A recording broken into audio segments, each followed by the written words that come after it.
오늘도 레위기 19장에 기록된 이 말씀을 통해서 하나님께서 주시는 은혜를 우리가 함께 나누기를 원합니다. 이 레위기 19장은 사회윤리, 사회규범에 대한 규례가 기록이 되어 있습니다. 어떻게 보면 이 레위기 19장은 레위기 율법의 핵심 중에서도 핵심이라고 말할 수 있습니다. 이 사람들과의 관계 속에서 마땅히 행해야 하는 기준을 말씀을 하는 것입니다. 예수님께서 3년 동안 설교하신 대부분의 내용이 거의 다 여기 레위기 19장에 기록된 말씀을 가지고 설교한 것입니다. 그리고 사도들도 이 복음을 전하고 삶에 대한 이야기를 할 때 대부분 레위기 19장에 있는 말씀을 가지고 적용을 한 것입니다. 그러므로 성도가 이 레위기 19장을 바로 이해하는 것은 굉장히 중요한 것입니다. 어떻게 보면 모든 성경의 기준이 되고 기초가 되는 법이라고 보시면 됩니다. 우리가 살아가고 있는 이 시대를 보면 사회윤리도 땅에 떨어졌고 기독교 윤리라는 것도 점점 무너지고 있는 것을 알 수 있습니다. 이 교회가 세상을 향해서 이런 기준을 가지고 서로를 존중히 여기고 사랑하고 본을 보여야 하는데 교회마저 이런 성경적인 기준을 제대로 이해하게 하지도 않고 지키지도 못하는 그런 실정입니다. 그런 의미에서 이 레위기 19장은 오늘날 교회가 바로 알아야 하고 해석해야 할 말씀입니다. 그런데 대부분의 교회는 이 사실을 모르고 있고 또 성도들도 이 레위기 19장의 중요성에 대해서 잘 모르기 때문에 이 성도들이 바른 삶을 살지 못하고 힘들게 신앙생활을 하고 있는 것입니다. 그러므로 오늘 이 레위기 19장의 말씀을 잘 듣고 깊이 묵상하고 깨달아 순종함으로 하나님께서 약속하신 이 은혜와 복을 다 받아 누리는 그런 성도들이 다 되실 수 있기를 바랍니다. 이 레위기 19장에는 다시 한번 레위기 주제를 설명을 하고 있습니다.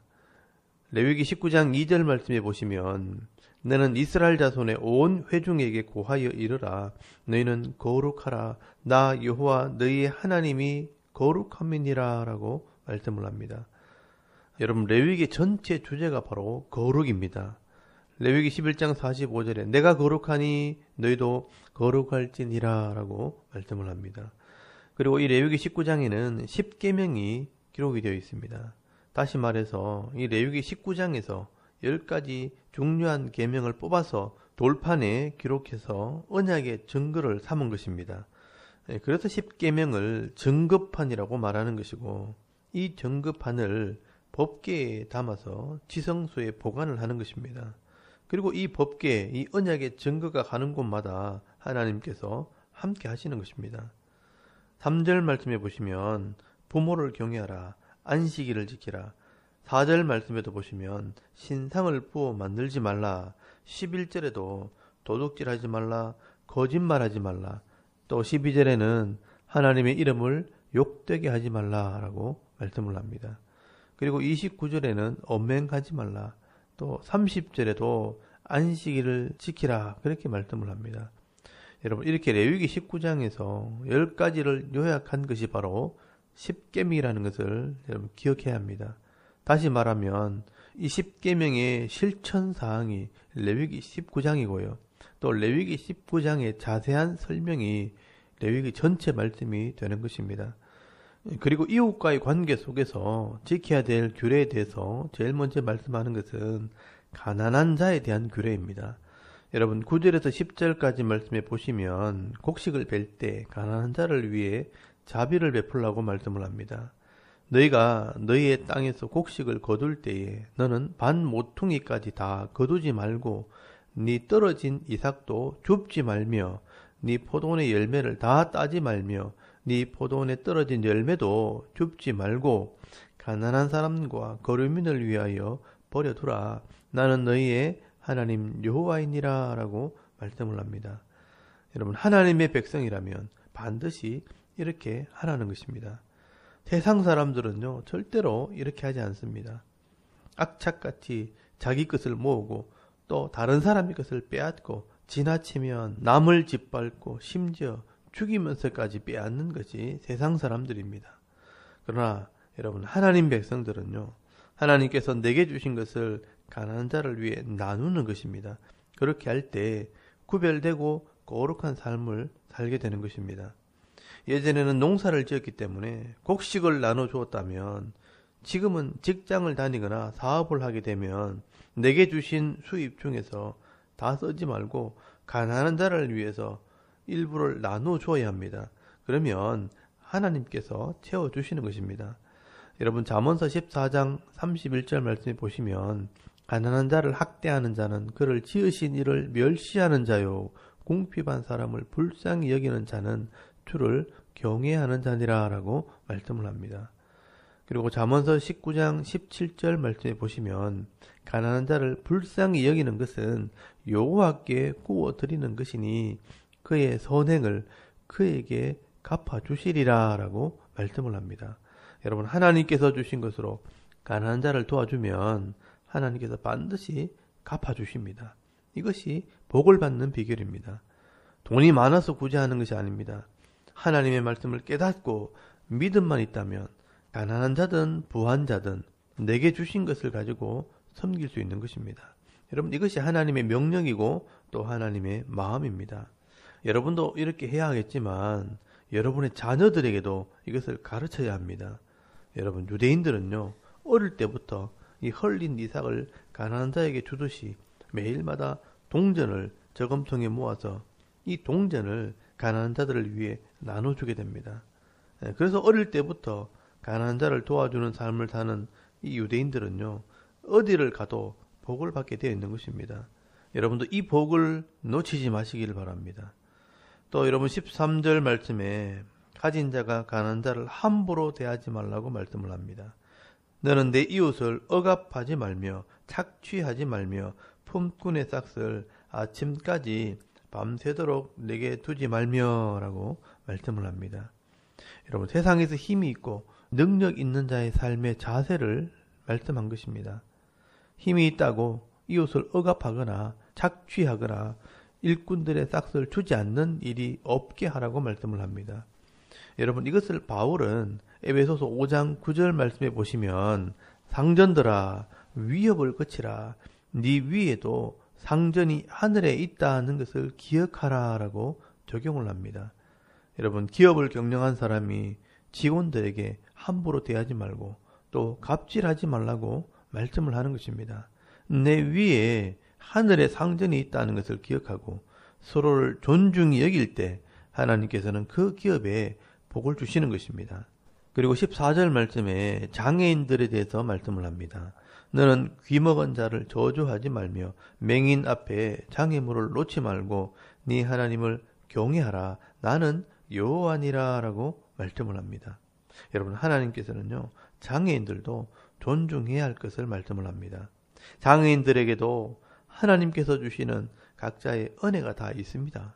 그런데 우리가 그 장애인들을 무시해버리고 함부로 대하게 될 때 그 은혜를 누리지 못하게 되는 것입니다.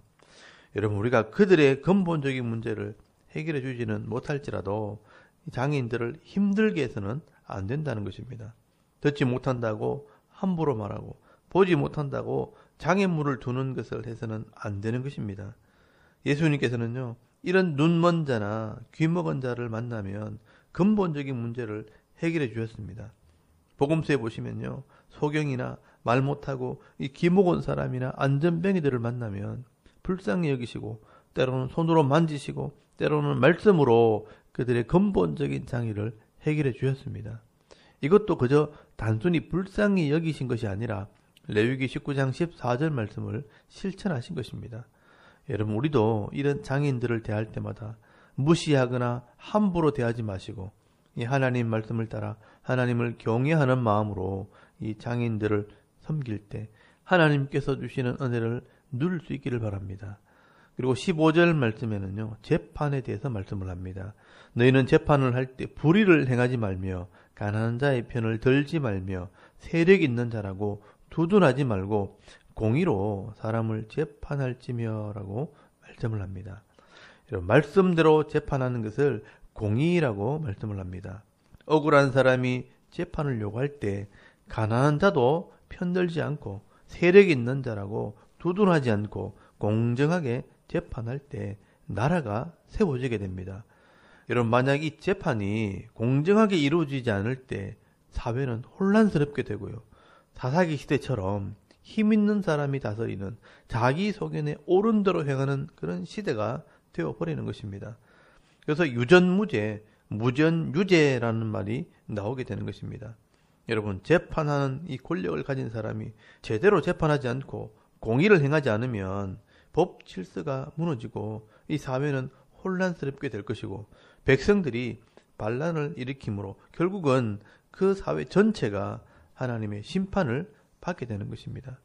그러므로 우리가 이 나라의 지도자들이 공의를 행할 수 있도록 기도해야 하는 것입니다. 그래야 백성들이 평화를 누리게 되는 것입니다. 그리고 16절 말씀에는요, 말로 범죄하지 말라고 말씀을 합니다. 너는 네 백성 중에 돌아다니며 사람을 비방하지 말며 네 이웃의 피를 흘려 이익을 도모하지 말라. 나는 여호와이니라 라고 말씀을 합니다. 여러분, 사람을 비방하지 말라는 말은 험담하거나 고자질하지 말라라는 뜻입니다. 잘못한 것을 과장하거나 말하고 다니지 말라는 것입니다. 여러분, 사람의 마음에는요, 항상 이 죄성이 있기 때문에 더 나쁘게 이야기하고 과장하는 버릇이 있습니다. 그래서 사람의 얼굴을 대면하고 말하지 절대로 남에게 들은 말을 함부로 옮겨서는 안 되는 것입니다. 그렇게 하면 이 사람이 죽을 지경에 이르게 될 수도 있다는 것입니다. 함부로 말하는 것보다 차라리 말하지 않는 게 더 낫습니다. 그리고 이 이웃에 대한 가장 중심된 메시지는요, 17절에서 18절까지 말씀입니다. 이 레위기 19장 중에서도 제일 중심에 있는 말씀이요, 제일 중요한 말씀이라고 할 수 있습니다. 여러분, 17절에서 18절까지 말씀해 보시면 너는 네 형제를 마음으로 미워하지 말며 이웃을 반드시 견책하라. 그러면 네가 그에게 대하여 죄를 담당하지 아니하리라. 원수를 갚지 말며 동포를 원망하지 말며 네 이웃 사랑하기를 네 자신같이 사랑하라. 나는 여호와이니라 라고 말씀을 합니다. 여러분, 형제를 마음으로 미워하지 말라고 말씀을 합니다. 그리고 이웃을 견책하라는 것은 잘못된 것을 바로 잡아주라는 말씀입니다. 이웃이 죄를 짓거나 잘못된 길을 갈 때 반드시 알려줘야 합니다. 그렇지 않으면 내가 그 죄를 담당하게 되어 있는 것입니다. 여러분, 이것이 바로 속건제입니다. 마음으로 미워하는 것이나 잘못된 것을 바로잡지 않을 때 결국은 화평을 잃어버리게 됩니다. 여러분, 원수를 갚지 말라고 말씀을 합니다. 원수는 하나님이 갚는 것입니다. 내가 저 사람이 잘못했다고 하면서 복수를 하고 원수를 갚으면 내가 하나님의 자리에 서게 되는 것입니다. 또 동포, 이 형제를 원망하지 말고 네 이웃을 사랑하기를 내 자신같이 하라라고 말씀을 합니다. 여러분, 이웃을 내 몸처럼 사랑하라는 것입니다. 여러분, 이 레위기 19장 18절 말씀이 이웃에 대한 계명 중에 가장 큰 계명입니다. 한 율법사가 예수님께 찾아와 가장 큰 계명이 무엇이냐고 물을 때 예수님께서 이 율법을 두 가지로 요약하셨습니다. 마태복음 22장 37절에서 40절까지 말씀을 한번 찾아보시기 바랍니다. 이 마태복음 22장 37절에서 40절까지 말씀해 보시면 네 마음을 다하고 목숨을 다하고 뜻을 다하여 주 너희 하나님을 사랑하라 하셨으니 이것이 크고 첫째 되는 계명이요 둘째도 그와 같으니 네 이웃을 네 자신같이 사랑하라 하셨으니 이 두 계명이 온 율법과 선지자의 강령이니라 라고 말씀을 합니다. 여러분, 예수님께서는요, 이 신명기 6장 5절 말씀과 이 레위기 19장 18절 말씀으로 계명을 요약하십니다. 그러므로 성경의 핵심이 이 레위기 19장 18절이라고 할 수 있는 것입니다. 이 신약의 중심에는 구약이 있고요. 그 구약의 중심은 모세오경이고 이 모세오경의 중심은 레위기고요. 이 레위기의 중심은 레위기 19장 18절입니다. 그래서 바울은 이 로마서 13장 말씀에 구원받은 성도가 어떻게 살아야 하는지를 설명하면서 이웃을 사랑하면 모든 율법이 그 안에 다 들어있다라고 말씀을 하는 겁니다. 여러분 로마서 13장 8절에서 10절까지 말씀해 보시면 피차 사랑의 빛 외에는 아무에게든지 아무 빚도 지지 말라. 남을 사랑하는 자는 율법을 다 이루었느니라. 간음하지 말라, 살인하지 말라, 도둑질하지 말라, 탐내지 말라 한 것과 그 외에 다른 계명이 있을지라도 네 이웃을 네 자신과 같이 사랑하라 하신 그 말씀 가운데 다 들었느니라. 사랑은 이웃에게 악을 행하지 아니하나니 그러므로 사랑은 율법의 완성이니라 라고 말씀을 합니다. 여러분 사도 요한도요. 요한복음 13장 34절 말씀에서 이것을 새 계명이라고 말씀합니다. 새 계명을 너희에게 주노니 서로 사랑하라. 내가 너희를 사랑한 것 같이 너희도 서로 사랑하라. 너희가 서로 사랑하면 이로써 모든 사람이 너희가 내 제자인 줄을 알리라 라고 말씀을 합니다. 여러분 성경에서 이렇게 사랑하라는 것은요. 결국 레위기 19장의 말씀을 행하라는 것입니다. 단순히 이웃을 그냥 잘해주라는 말씀이 아닙니다. 이 레위기 19장의 말씀대로 행할 때 이 하나님의 백성이 되는 것이기 때문에 하나님께서는 복을 주시고 은혜를 베풀어 주시는 것입니다. 여러분 이것이 바로 하나님 나라의 복입니다. 이 말씀을 잘 이해하고 행함으로 하나님 나라의 복을 받는 그런 성도들이 다 되실 수 있기를 바랍니다. 그리고 여러분 19절에서 20절까지 말씀에는요. 두 종류를 섞지 말라는 것은 이 성도가 세상 속에서 섞이면 안 된다는 것을 말씀하는 것입니다. 여러분 사도 바울은 고린도후서 6장 14절 말씀에 이렇게 적용을 합니다. 너희는 믿지 않는 자와 멍에를 함께 매지 말라. 의와 불법이 어찌 함께하며 빛과 어둠이 어찌 사귀며 그리스도와 벨리알이 어찌 조화되며 믿는 자와 믿지 않는 자가 어찌 상관하며 하나님의 성전과 우상이 어찌 일치가 되리요. 우리는 살아계신 하나님의 성전이라. 이와 같이 하나님께서 이르시되 내가 그들 가운데 거하며 두루 행하여 나는 그들의 하나님이 되고 그들은 나의 백성이 되리라 라고 말씀을 합니다. 이런 바울은요, 이 불신자와 함께 멍에를 매지 말라라는 말로 해석을 합니다. 그리고 23절 말씀에는 과목을 심었으면 3년은 먹지 못하고요. 4년째는 하나님께 드리고 5년째 먹을 수 있다고 말씀을 합니다.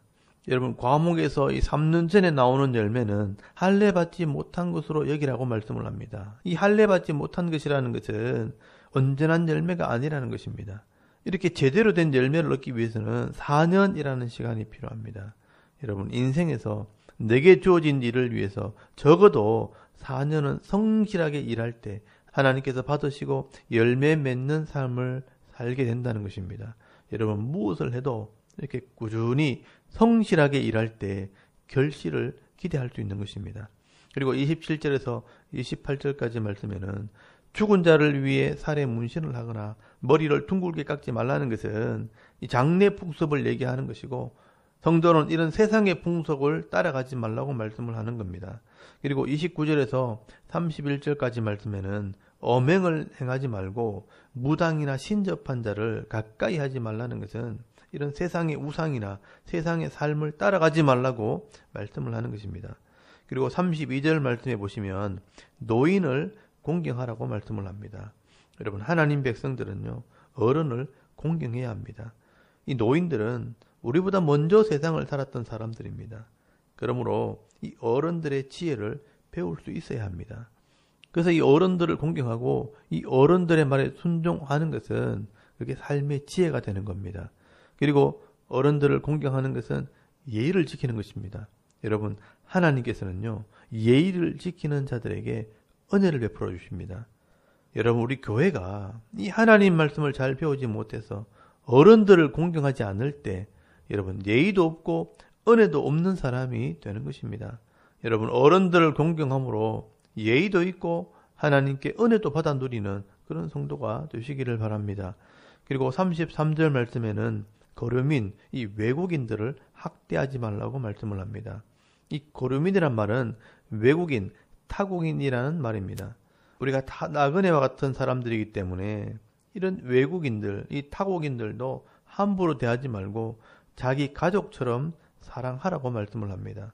그래야 내가 외국인이 되었을 때 똑같은 대우를 받게 되는 것입니다. 그리고 여러분 35절에서 36절 말씀에는 법을 행하거나 기업을 경영하고 장사하는 사람들에게 불의를 행하지 말라고 말씀을 합니다. 공정하게 재판하고 공정하게 거래를 하라는 것입니다. 여러분, 공정하게 행하는 것을 공의라고 말하고요. 그 반대가 불의를 행하는 것입니다. 재판을 하는 사람이나 기업을 경영하는 사람들이 공정하게 하고 서로 존중하면서 거래를 해야 합니다. 내가 많은 이익을 남기기 위해 다른 사람을 속이게 되면 나중에 나도 똑같은 대우를 받게 된다는 것을 알아야 합니다. 건전한 상거래 문화가 형성될 때 다 같이 살고 다 같이 풍성하게 되는 것입니다. 너무 많은 이익을 남기기 위해 남을 속이게 되면 양극화 현상이 벌어지게 되고 돈이 있는 사람들은 더 많은 돈을 벌게 되고 없는 사람들은 더 가난하게 되는 것입니다. 그러면 결국 이 사회 전체가 무너지게 되는 것입니다. 여러분, 이렇게 하나님과 언약한 백성이라면 공동체 속에서 이런 기준과 이런 법을 가지고 행할 때 하나님께서는 그들에게 복을 주실 것이라고 말씀을 합니다. 그래서 여러분 37절 말씀에 너희는 내 모든 규례와 내 모든 법도를 지켜 행하라. 나는 여호와니라 라고 말씀을 합니다. 세상에서 욕심을 따라 이 세상의 죄의 법을 따라 사는 것이 아니라 하나님의 법을 따라 살 때 하나님 나라의 복을 받게 되어 있습니다.